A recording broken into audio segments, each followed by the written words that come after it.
Je vais aller allumer la lumière si ça arrange les choses. Ça se peut, c'est de bonne heure le matin. Bon, de toute façon, non, ça arrange pas les choses. De toute façon, qu'il se fasse jour ou pas, ici, c'est très sombre, donc on ne peut pas faire beaucoup mieux. Bon, ça sera comme ça. Voilà, je suis dans mon petit café avant de partir au travail. Et il y a des choses qui sont venues sur l'âme. Je vais essayer de faire un condensé parce qu'il va falloir que je parte très très vite. Bon, je peux me permettre d'être un peu en retard, mais pas trop quand même. Voilà. Je vais essayer de retrouver les images. Alors, il y a l'image d'un sablier qui est composé de deux parties. Là, dans cette partie du sablier ici, qu'on va dire de ce côté-là, c'est le monde de la matière. Et de ce côté-là, c'est le monde de l'âme. Et encore au-delà, c'est le monde du noyau de l'atome. De l'autre côté du noyau de l'atome, bien sûr. Le noyau de l'atome, il y a déjà, dans le noyau de l'atome, il y a déjà du monde de l'âme, enfin, voilà.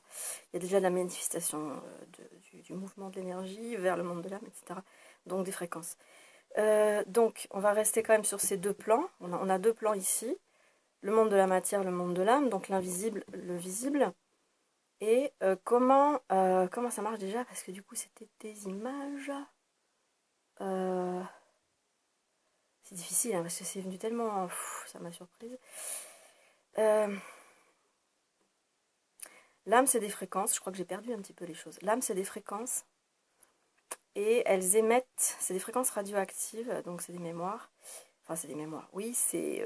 enfin, c'est pas toujours des mémoires. Au départ, c'est pas des mémoires, mais après, ça le devient une fois que il y a de l'expérience qui passe de l'autre côté. De l'expérience physique, visible. Il n'y a pas besoin que le corps meure, d'ailleurs, pour passer de l'expérience de l'autre côté, pour passer des informations de l'autre côté. Donc, l'âme est un champ radioactif, donc nucléaire, mais quand même amoindri par rapport au noyau de l'atome, bien sûr.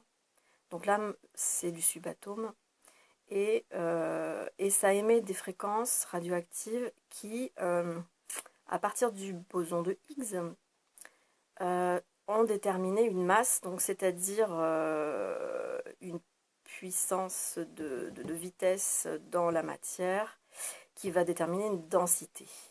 Mais ça n'empêche pas qu'il y a un aspect qui est très important, c'est que en fait l'âme c'est quelque chose de minuscule. Regardez le truc de l'homéopathie, vous comprendrez que plus c'est minuscule et plus c'est puissant, les principes actifs. Et l'âme c'est ça, c'est un principe actif qui est plus minuscule, plus il est puissant. Minuscule. Pourquoi? Alors nous, on considère ici qu'il y a des choses qui sont grandes et petites. Concrètement parlant, dans le subatome, plus il y a d'espace dans le subatome et plus au niveau des vitesses de propagation des ondes et particules dedans, il y aura de la densité bien sûr, mais plus il y aura aussi d'espace. Plus il y aura d'espace qui va créer l'impression de grandeur. Voilà. Plus quelqu'un va sembler grand, plus il va y avoir bien sûr de la masse, ça va ensemble, hein, il y a masse et grandeur, donc masse et espace subatomique. Et quand le corps s'éteint au niveau électrique, l'espace subatomique qui était dans le corps a tendance à rétrécir, c'est-à-dire c'est homéopathique bien sûr puisqu'il y a une dessiccation. Et quand il y a la dessiccation, de toute façon, immédiatement, il y a aussi une réduction subatomique. Et les ondes subatomiques et supratomiques sont réduites et passent là parce qu'elles perdent de l'espace.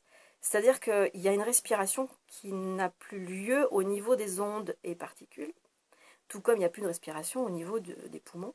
Il y a aussi une respiration ondes particules qui fait que l'espace subatomique diminue. Et en fait, l'âme, c'est un genre de... Voilà. Et pof, ça retourne là. Ce qu'il faut savoir, c'est que l'âme, c'est donc un principe actif, électromagnétique, qui est tout petit à notre échelle à nous, mais en fait très puissant. Alors, principe homéopathique, très puissant, même s'il est petit, s'il est dans l'infiniment petit, il est très puissant. Et il a un champ magnétique d'émission qui est très grand, qui est radioactif. Donc la radioactivité, c'est de l'émission radio, hein, c'est rien d'effrayant. C'est de l'activité radio, donc c'est des fréquences qui ondulent et qui émettent donc des vagues d'interférences, voilà. Et puis je crois que c'est à peu près tout là ce qui était venu. Donc quand un corps s'éteint, effectivement, il y a une réduction subatomique et l'âme passe de l'autre côté. Et quand il y a naissance, il y a création subatomique, donc création d'espace. Donc là, l'âme génère dans le corps de la présence électromagnétique, donc de la conscience.